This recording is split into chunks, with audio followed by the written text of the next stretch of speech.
Our next guest is Warwick Hill, CEO in residence and MD of Microsoft Accelerator here in London, which is a global initiative empowering entrepreneurs from around the world on a journey to build great companies. Warwick is a highly successful serial entrepreneur in his own right, with experience in technology, telecoms, media and digital sectors. Businesses include Third Space, IIOS Limited, Remtech and Corso. Welcome to the show, Warwick. Thank you. So let's start off with the obvious one. How did Microsoft Ventures come about, or Microsoft Accelerator rather, come about for you? It's an interesting story. Having just come back from China, I looked and got an update from LinkedIn, and there it was. It sort of popped out at me, and I took it. A job opportunity. Yeah, no, it was a busy kind of day for me, and so I took a little screenshot and then rounded back on my photos, and then went and had a chat with Emma at HR, and 6.5 months later, here I am. So it was quite an interview process for 6.5 months. Yeah, it was. Okay, cool. So. For those that don't know, what exactly does MS Accelerator do for startups, and how do they help the early stage ones? Okay, so effectively our role is to help the budding entrepreneur make their company a little bit more robust. And how we do that is we have a curriculum of activities that help them develop as human beings, develop businesses, management styles, etc. We do product evaluation, we do a deep dive on their technology, as you would expect, and then we help them and guide them with their strategic development plan about scaling internationally and through the Microsoft customer program. Oh, very good. And are you targeting particular sectors, or? It's mainly the tech sector, but the tech sector now kind of encompasses every business. So there's no specific verticals or anything like that? No. So we have 8 accelerators around the world, and some of them have chosen to align themselves with different... But the London one's more broad? Yeah, the London one's broad. We have, as you would expect, a good solid base of fintech in there. And Seattle this time has just done a machine learning one, which was pretty cool. And they had some really, really late stage companies from Google Ventures and the like. So that went down pretty well. And can you tell us a little bit about the companies you're currently working with and any success stories that have come up from that? Yeah, so the companies that we have at the moment, from Turkey we have Fitwell, which is a mobile coach and dietary app. They've got 850,000 customers around the world. Pretty popular as well, isn't it? Yeah, healthcare is going to be massive. And we have Glisser, which is an interactive PowerPoint. Glisser, I know very well. Okay, cool, that's good. We're helping them go global. We have Instander, which is a highly reactive insurance platform, which is making time to market effectively more effective for the insurance companies.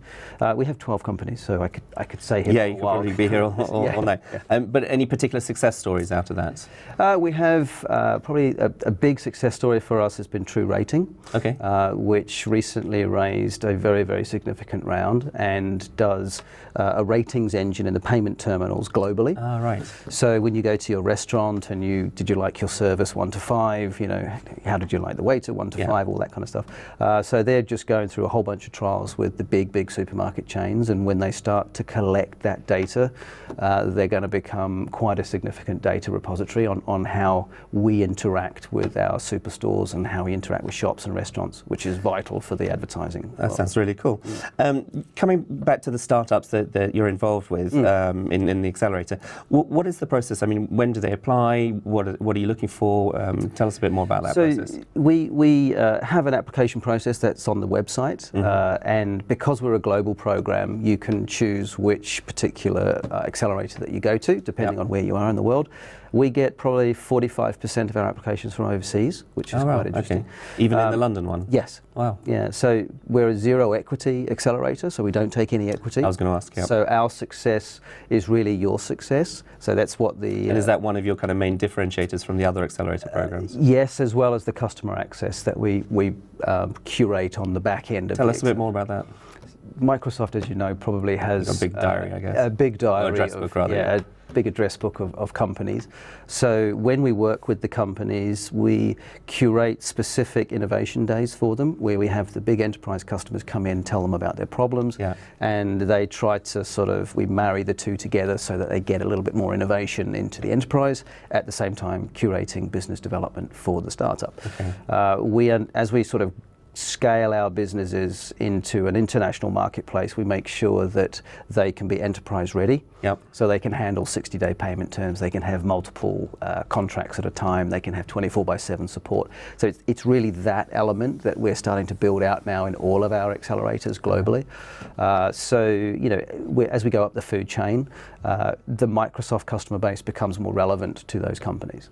Okay, and so the program is it a typical 13-week or 12-week program? Or? Yeah, it's about 14 and a half in London. Okay, you got a couple then. Yeah, a couple of other secret things we do. So the process, you come onto the website and then you go into F-Success and you apply through F-Success. Yeah. We have about 360, 370 applications every 6 months. Yep. And from that we take 8 to 10 companies. When's the next application deadline? The application is open come May the 1st, and the application deadline will close probably the first week of August. And how many companies are you looking to take on? About 8 to 10. 8 to 10, okay, great. Unrelated or sort of slight tangent, TechCrunch recently reported that Silicon Valley is cooling down, but the Europe's tech scene is getting much hotter. Yeah. Do you agree, and what do you think about that? I think the tech scene in London has been particularly buoyant. I think there's a lot of entrepreneurs out in London. I think that some of the accelerators need to do a better job, if I'm brutally honest. Oh, please do, yeah. I like to be controversial occasionally. No, that's fine, and, you know, I think that programs that we offer certain companies who wish to scale into large organizations, you know, we provide that support network that goes with it, and a lot of other accelerators don't. I think the challenges that reside in the investment community, because the risk profiles are different here than they are in the States, and I think it's tough raising money. It's tough raising money in the Valley. It's even tougher raising money here. It is, yeah. And I think the risk profiles that they apportion to young companies are a little bit skewed. I agree. In my opinion. Unfortunately, we've run out of time and we have to leave it there, but thank you very much for coming in this evening. Thank you very much. Warwick Hill, CEO and CEO in residence and MD of Microsoft Accelerator here in London.